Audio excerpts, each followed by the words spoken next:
today without any further ado. El Señor Alex Lawson. Alex Lawson, how are you doing, my friend? Great. Thanks for having me. What a great intro. Let me tell you something. The work that you do is important. We have to have activists and the works, the independent medias of the world all over this country, because absent that, the corporatocracy reigns. And I know that you know what I'm talking about. Absolutely. I say that before we have the political revolution, we need a media revolution, which you are leading the way of, because when the plutocrats are able to control the story, they're able to control the information, they're able to control what we can and cannot do, because we don't even know what's going on because they're not telling the story. And then I will say, so you have the corporate media, the reason that pharma and drug prices are so high, for example, why pharma rules so much in this town of Washington, D.C., where I am, is because you turn on the media, what are the commercials that are in between the news segments that are about, why is nothing being done on pharma? They're drug advertisements, right? I mean, they are part of the problem. The corporate media is the propaganda arm of the plutocrats. And then I will say you also have a guy in Donald Trump who really understands how to use the corporate media. He's a reality TV star, so he understands that these are his buddies. They might pretend to hate him or whatnot, but ABC, Les Moonves said it. Maybe bad for the country, good for ABC during the. He did say that. He said it because he knows this guy's ratings gold. So what Donald Trump knows is he basically goes around smashing things up, create chaos, a lot of noise, tons of noise. Sometimes it's just about nothing, right? I mean, he'll get the whole media to just follow him down some rabbit hole about nothing.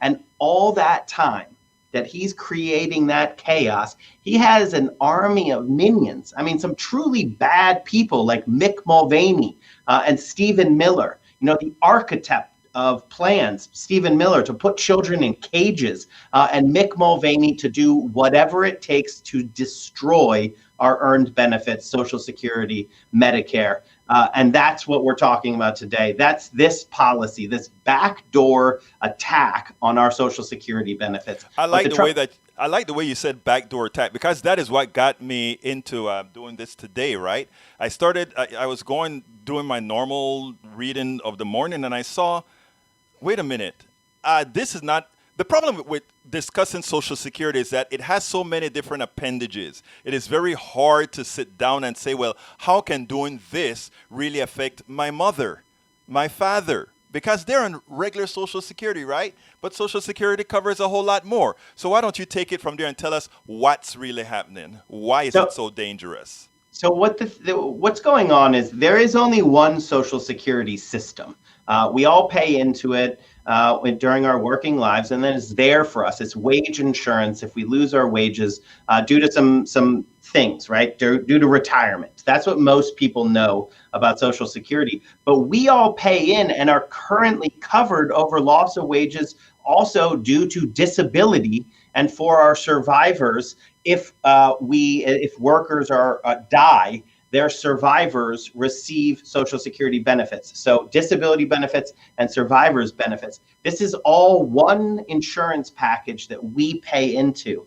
And a lot of people, I think most people who have not faced a life-changing event can't even picture that disability has anything to do with them. But the truth is 1 in 4 workers in this country will become disabled in their working life. That is something that people need to understand. So this disability insurance is not separate from the rest of Social Security. It's one thing. And the first thing that these guys do, Mick Mulvaney and Donald Trump, is they try to separate them. They try to pit us against ourselves and say, oh, well, we're not going after Social Security. We're only going after this part of Social Security. But that's not how it works. We've seen this time and again. What they did now is they're just going to rip the benefits away from hundreds of thousands of people. They're going to rip away the benefits that we have earned. And the thing is, if they can rip away someone's earned benefits, they can rip away all of our All earned benefits. exactly. This is what we know for a fact, and we know what their plan is, and it's exactly that. The tip of the spear is to go against the people who they feel have the smallest voice to fight back, and then drive the spear in to the heart of the Social Security system to kill it, to destroy it completely, so that their plutocrat friends on Wall Street can reach their hands into our pockets and steal our money. That's the end goal. And the only fight back is truth tellers like you, letting people know that that's what's going on. So explain to us exactly what's going on, because I also have, believe it or not, a whole lot of conservative. Some of them are trolls, but I have a whole lot of honest conservative listeners as well that would come on this show all of the times and try to say, but Egberto, let me tell you, the reason why we want to do this is people are cheating the system. I try to explain that, yes, there are people cheating the system, but isn't Exxon cheating the system as well? Aren't all these companies cheating the system? What we try to do is minimize the cheating, but we don't try to hurt the masses as we do so. So I'm very happy that you're opening up this conversation in that way, because it's important to look at the facts on this. So I understand why people believe that there is all sorts of fraud and abuse and waste going on, because the corporate media are just constantly there in your face, just yelling fraud, waste, abuse. The truth is that we have minuscule amounts of fraud, waste, and abuse in the Social Security system. Minuscule. Every time it's examined, they find barely any at all. And when they do find it, they're going after it and they're prosecuting it. But in fact, we divert so much of our resources to finding this minuscule amount that it's hurting our ability, all of us, to get our benefits, because we're putting all these resources into chasing after a white whale that doesn't exist. It's a narrative that they're selling. It doesn't exist. We have the second most stringent disability insurance in the world. The first is South Korea. And basically, it doesn't exist there. So our disability insurance for Social Security is ratcheted so high that when I started working in the area of Social Security, when I was working in the clinic, Let me stop you there, because I want you do some important work. I want you to, before we get too far, because I want people to know who you are, that you're just not an activist spouting things off. I was out there at Netroots, and I think you were working with one of the old Shanana guys, weren't you? And doing some really important work on Social Security. So tell us a little bit about your company, and then we'll continue, because I want folks to know who we're dealing with here. Definitely. So I'm the executive director of Social Security Works. We're an organization. We got over 1.5 million people who we talk to all across this country. Primarily, we're talking with folks who are seniors, folks with disabilities, and we have an education arm where we are, we're publishing books and we're getting information into people's hands. You can talk about the books. You can get in contact with me. Everything's online. socialsecurityworks.org. Your website is on the screen as well. Right on the Chiron. And then we also have a C4, which is the advocacy arm, where we're pushing for policies to not just protect Social Security and Medicare, but to expand them and to lower prescription drug prices, to increase economic security for everyone, but especially focused on seniors and folks with disabilities. And we do have a PAC. That's what you were talking about with the president of our PAC is John Bowser Bauman. He's Bowser from Shanana. Folks who are familiar, if the name doesn't mean anything to you right away, if you've seen the movie Grease, all the music in Grease is Sha-na-na. He's the president of Social Security Works PAC. We go around the country and we look for champions on Social Security, Medicare, and those who are brave enough to take on the pharmaceutical corporations to bring down drug prices. And the president of Social Security Works is Nancy Altman, who is literally wrote the book on Social Security. and now has written multiple books on Social Security. She was Alan Greenspan's aide in the famous Greenspan Commission in 1983.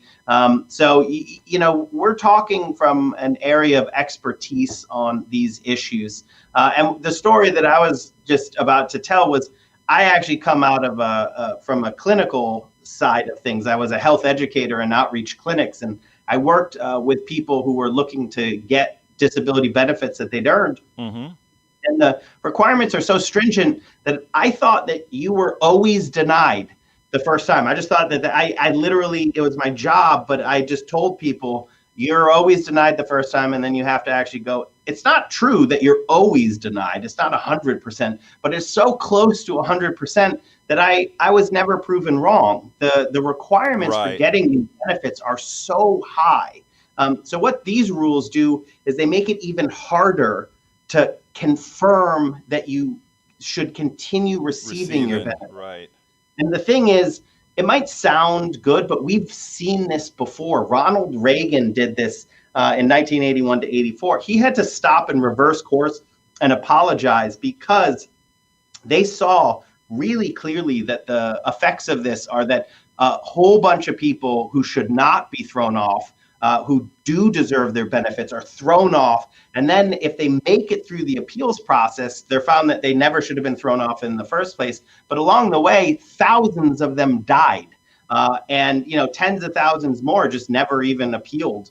And it was just a catastrophic mistake when Reagan did it. And, he had to say he was sorry. It was a whole thing in 1984. And, if you're being very generous, you can say that when Ronald Reagan did it, he might have thought that he could, for your conservative viewers, he might have been thinking like that, like maybe I could find these fraudulent XYZ. But what he found is that doesn't exist. And what does happen is we're hurting people who, have worked their whole lives, who have been working at backbreaking labor. Maybe they've herniated a disc, or they faced a life-changing event and can no longer work. Alex, let me ask you something. Do you think that is by design? Maybe, you said some people, the appeal process is so complicated or long that many of them end up dying. Is that by design? Just a question. I think that when Reagan did it, you could say that's an open question. I have my opinion. But today, it has to be by design because we know exactly what happened. Mick Mulvaney is a student of Ronald Reagan. Right. So he got this idea from the failed idea when Reagan did it. So he knows exactly what he's doing. Right. So there's no way that this is not by design. And I know this is a point on your program. Egberto, you really have to remember that Donald Trump, this guy got elected by going on the debate stage and saying, I'm never going to cut Social Security. Right. I'm never going to cut Medicare. I'm never going to cut Medicaid. He made those promises, and he's proved himself a liar on every single one of those. This is just the most brazen attack where he's literally ripping Social Security away from people. Alex, we all knew, most of us in the progressive sphere, we always knew that he would do that. So, right now, the thing that I try not to do is speak to the choir. I try to approach the other side with a level of respect to say, look, I want to meet you halfway, but look, we have to look at the same thing and see the same facts. So give me the facts as to what this new bill or this new change in the bill will do. How will it affect a whole lot of people, let's say, that live in Appalachia? That live in the ghettos and the barrios, because those are the people most likely to have the illnesses and those conditions that put them there. But also, so I want to answer your question, but I want to add a few more. We're talking about rural Americans, folks who live in rural areas. We're seeing massive changes in what happens and what rural America looks like, and the backbreaking labor in rural America. But let me zoom out and just I want to talk to not the choir, because Social Security is not a liberal progressive issue. It's not a conservative issue. Look, Here's the truth. Social Security is ours. No one gives us anything when it comes to Social Security. We earn it. We pay into this system our entire working lives, and then it's there for us when we need it. But nobody gives us anything. Actually, no one gives us anything in this country, but especially with Social Security, it's ours. And the only thing that's happening is you have these bankers, these billionaires on Wall Street who are doing everything they can to reach their hands in our pockets and steal our money. And they want to divide us, to pit rural against urban. They want to pit miners in Appalachia against folks working in the fields in California, Exactly. they want or school teachers who are on their feet all day for years, or folks working on the lines, building cars. They want to slice and dice us and pit us against each other so that we can't stand united and say, you know what the problem in this country is? There is a handful of billionaires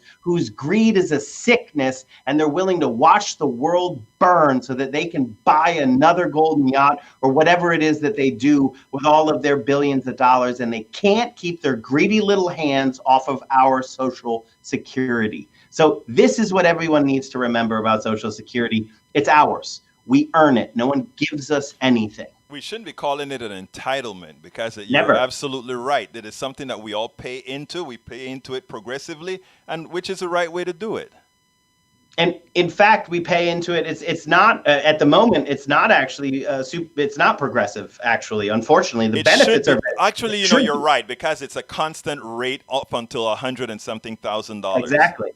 Because of the cap, it's not. I mean, I don't think many people know that. I know No, you they know don't. that, but I don't think people know that billionaires don't pay in on all of their income. Like millionaires don't pay in on all of their income. We pay in only on the first $133,000 a year. And then after that, no more into Social Security. So the vast majority of us are paying into Social Security on all of our income. And then these billionaires are paying in on a fraction of their income. And that's part of the problem. We got to have people pay in on all of their income. Billionaires and millionaires should pay in on all of their income, just like the rest of us.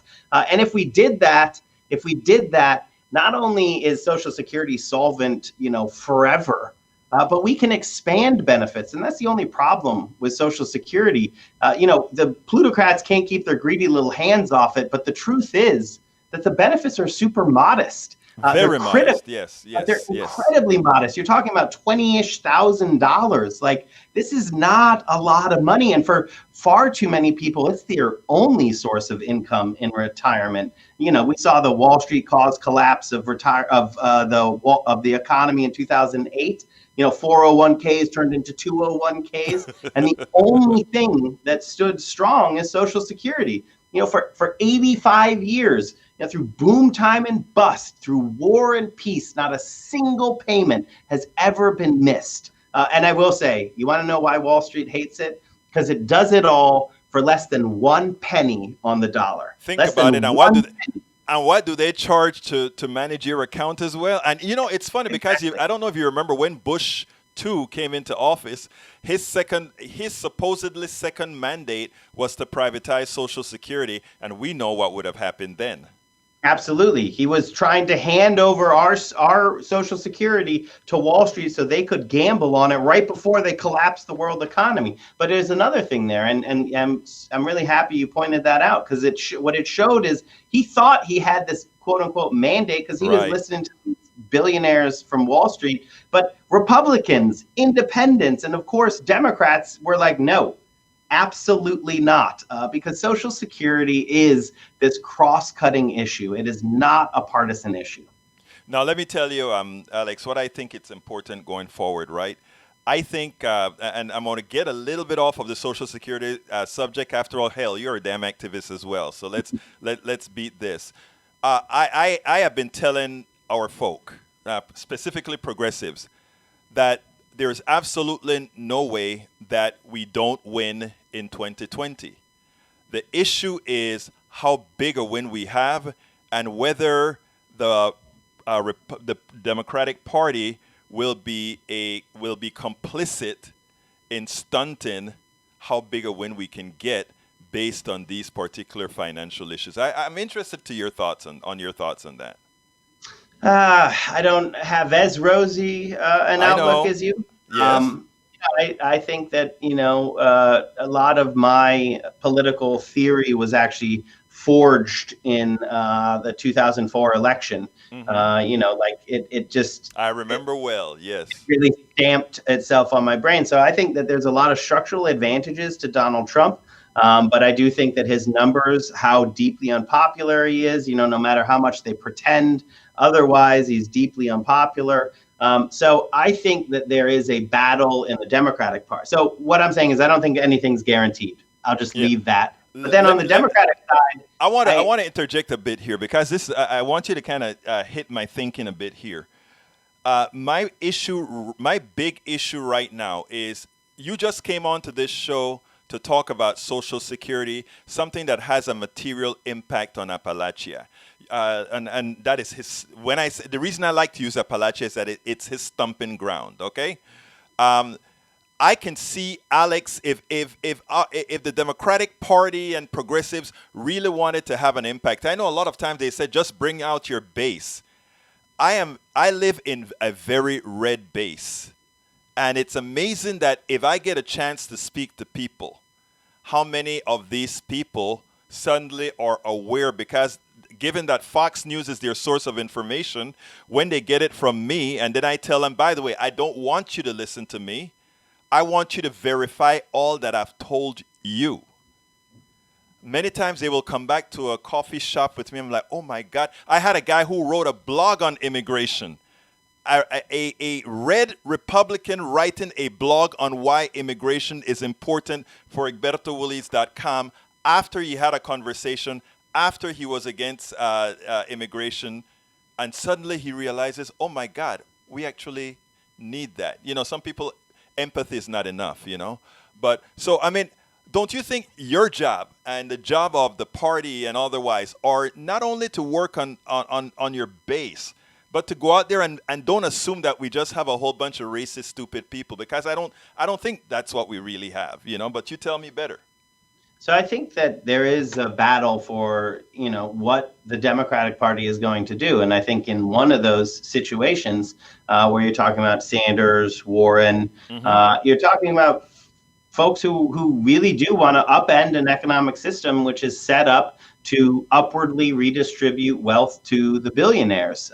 And they, like Bernie Sanders has gone all over the country, including into Right. West Virginia. And, Yes.